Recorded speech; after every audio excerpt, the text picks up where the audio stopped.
Hello everyone. Yesterday we read about Italy unification and Germany unification. आज हम बात करेंगे ब्रिटेन की। ब्रिटेन में 4 एथनिक ग्रुप रहते थे, इंग्लिश, वेल्श, स्कॉट और आयरिश। किसी तरह इन इंग्लिश पीपल ने अपनी वेल्थ को बढ़ाया। वेल्थ के बढ़ने से ही इनकी पावर और इम्पोर्टेंस भी बढ़ गई। अब इन्होंने जो रेस्ट के जो 3 ग्रुप थे उन पर कंट्रोल करना शुरू किया। इंग्लिश पार्लियामेंट जिसने मोनार्की से पावर छीनी थी 1688 में, अब वो बहुत पावरफुल थी। The act of union 1707 between England and Scotland, तभी एक एक्ट हुआ 1707 में इंग्लैंड और स्कॉटलैंड के बीच में, जिससे कि यूनाइटेड किंगडम ऑफ ब्रिटेन का फॉर्मेशन हुआ। It means it in effect that England was able to impose its influence on Scotland, और जिसका असर क्या हुआ कि इंग्लैंड का असर अब स्कॉटलैंड पर हो गया। अब स्कॉटलैंड पर इंग्लैंड रूल करने लगा। The British Parliament was henceforth dominated by its English member. British parliament में एक भी स्कॉटलैंड से रिलेटेड कोई नहीं था। पार्लियामेंट में सब ब्रिटिश लोग ही थे। That the growth of British identity means that Scotland's distinctive culture and political institutions were systematically suppressed. धीरे धीरे स्कॉटलैंड का जो कल्चर था, जो उनके पॉलिटिकल इंस्टीट्यूशन थे, धीरे धीरे उनको सप्रेस किया जाने लगा। The Catholic clan that inhabited the Scottish island. All of you know, Christianity is divided into 2 groups, Protestant and Catholic. English Britain के जो लोग थे, इंग्लैंड के जो लोग थे, वो प्रोटेस्टेंट थे, और स्कॉटलैंड के जो लोग थे वो कैथोलिक थे। The Catholic clan that inhabited the Scottish Highland suffered terrible repression whenever they attempt to assert their independence. Catholic लोग जब भी अपनी इंडिपेंडेंस के लिए कोई भी काम करते थे, कोई भी रिवॉल्ट करते थे, तो उनको इंग्लैंड के द्वारा सप्रेस कर दिया जाता था। The Scottish Highland were forbidden to speak their Gaelic language. Scot में गेलिक लैंग्वेज बोली जाती थी, वहाँ उनसे गेलिक लैंग्वेज बोलने से भी मना कर दिया गया। और वियर देयर नेशनल ड्रेस, और उनकी जो नेशनल ड्रेस थी उनको भी पहनने से मना कर दिया गया।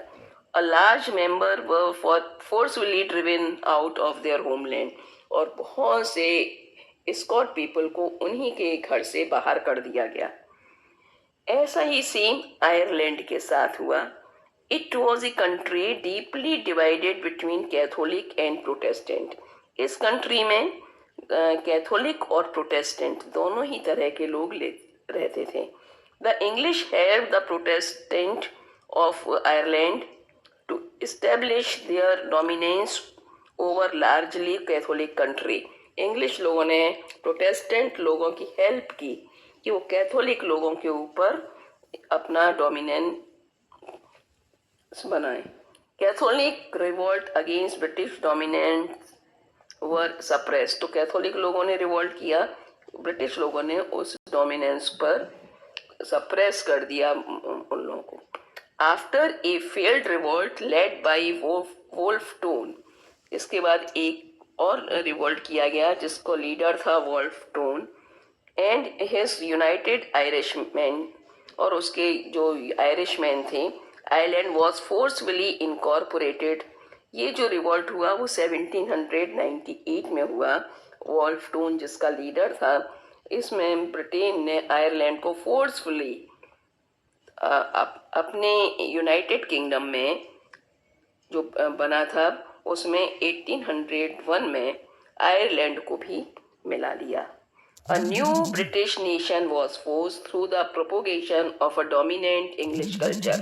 और और इस तरह आयरलैंड, स्कॉटलैंड और ब्रिटेन तीनों मिलकर एक हो गए और the symbol of new Britain और United Kingdom of Great Britain बना, जिसका सिंबल था the British flag means Union Jack, the national anthem, God save our noble king और इंग्लिश लैंग्वेज।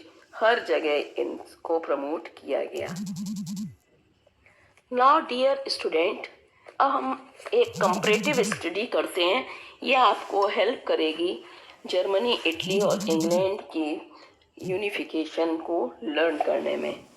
अगर हम एक साइड में जर्मनी रखें, एक में इटली और थर्ड साइड में इंग्लैंड, और फीचर्स चौथा कॉलम रखें, तो first column means political fragmentation. Feature है पॉलिटिकल फ्रेगमेंटेशन मीन्स कितने पार्ट में ये कंट्री डिवाइड थे। तो Germany was divided into 39 state, Italy was divided into 7 states, England में मल्टी कल्चर मीन्स 4 कल्चर के लोग रहते थे।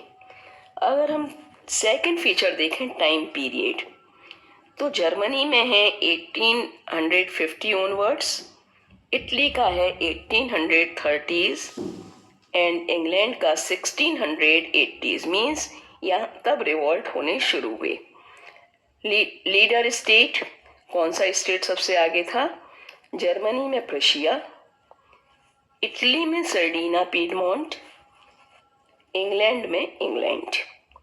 चीफ आर्किटेक्ट जर्मनी की ऑटो वन बिस्मार्क, इटली के 3 leaders were there, first Giuseppe Mazzini, Cavour and Giuseppe Garibaldi, और England में English parliament. Unification Germany का 1871, Italy 1861, England 1801 after the annexation of Ireland wars. लड़ाई के बेस पर देखें, Germany में 3 वॉर्स हुए ऑस्ट्रिया, डेनमार्क और फ्रांस के साथ, जिसमें प्रशिया को विक्ट्री मिली। इटली में मेन 2 हुए ऑस्ट्रिया और स्पेन के संग। इंग्लैंड में कैथोलिक रिवोल्ट हुए against British in Ireland and Scotland. Head after unification, जब यूनिफिकेशन हो गया तब हेड कौन हुआ? जर्मनी में केसर विलियम फर्स्ट, इटली में king Victor Emmanuel second, England में इंग्लैंड ही रहा।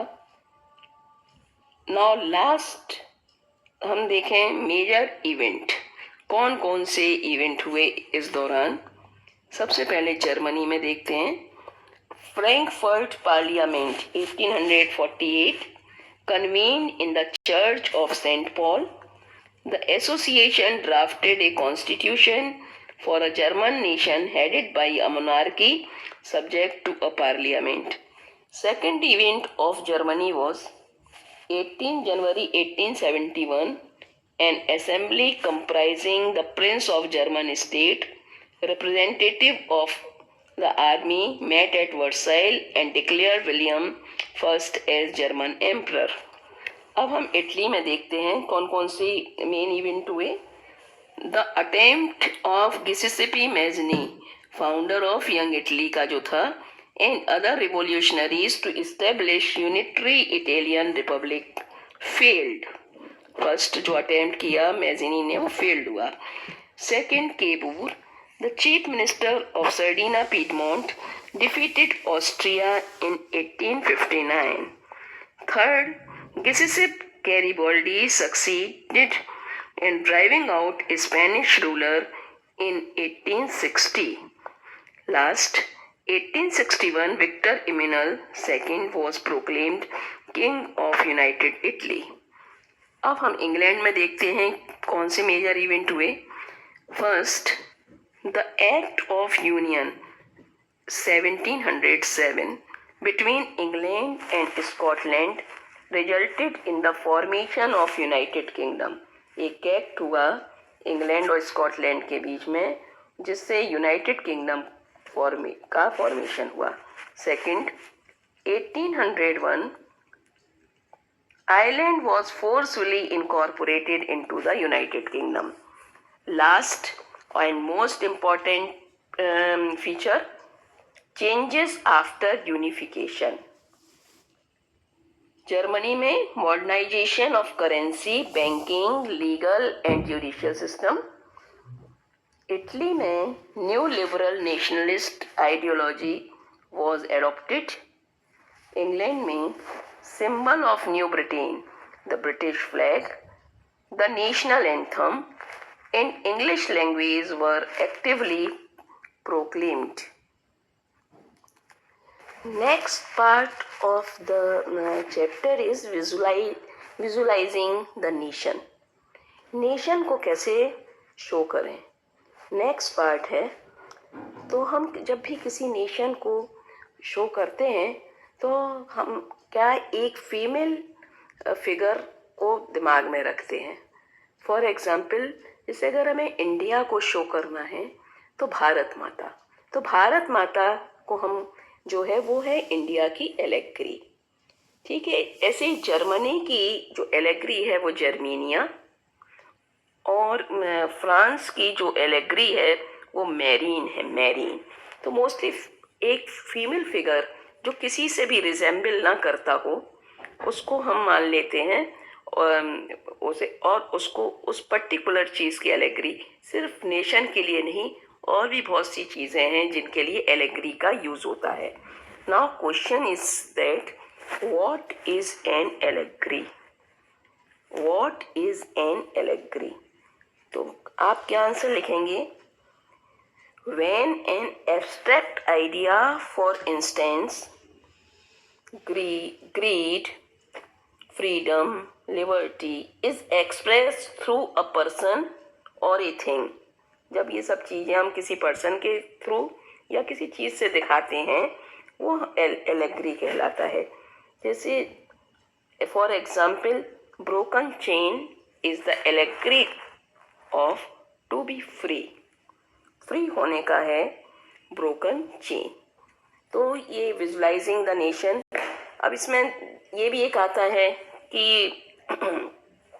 जर्मनी की कौन सी है एलेग्री, तो सबको मालूम होना चाहिए Germania is the allegory of Germany. बहुत सारे बुक में लिखे भी हैं। ब्रोकन चेन मीन्स है बीइंग फ्रीड, और है सोल्ड। अगर सोल्ड दिखाई जाए तो what do you mean by it, that means readiness to fight. और भी हैं rays of the rising sun, अगर रेज दिखाई जाए उगते हुए सन की तो क्या मीनिंग होगा, तो है beginning of a new era. तो ये तो पेज आपको हमने ऐसे बता दिया। Now next and last part of the chapter is nationalism and imperialism.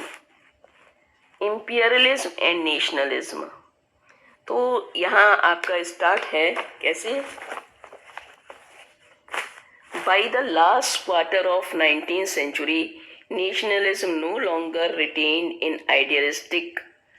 जब last part of 19th century means 1875 to 1900, जो नेशनलिज्म था आइडियल उस पे ही नहीं रह गया। Liberal democratic sentiment of the first half of the country but became a narrow creed with limited end. During the period, nationalist group became increasingly intolerant of each other। अभी जो liberal conservative में जो लड़ाई हो रही थी, अब क्या होने लगा, लिबरल ग्रुप में ही आपस में लोगों में लड़ाई शुरू हो गई। The major European power in turn manipulated the nationalistic aspiration of subject people in Europe to further their own imperialistic। आपने देखा था फोर मेन थे यूरोप में पावर, रशिया, प्रशिया, फ्रांस और इंग्लैंड। ये इनमें ही क्या होने लगी, लड़ाइयाँ होने लगी। किस बात के लिए? इम्पीरियलिज्म के लिए, अपनी कंट्री की जो टेरिटरियल बाउंड्री है उसको बढ़ाने के लिए, पावर के लिए। तो इसमें जो मेन एक क्वेश्चन आता है, आप उसको सुने कि और उसको ठीक से समझें। वो क्वेश्चन है, what condition of Balkan areas led to world war first. Balkan areas का हम पहले भी बताया गया है कि बाल्कन एरिया पर ऑटोमन एम्पायर रूल करता था और उस बाल्कन एरिया में बहुत से कंट्री थे और उस पर एक ऑटोमन एम्पायर रूल करता था जो मुस्लिम था। अब अब क्वेश्चन है, what condition of Balkan areas led to. Balkan areas में क्या हुआ जिससे कि वर्ल्ड वॉर शुरू हो गई। ये एक इम्पॉर्टेंट क्वेश्चन है।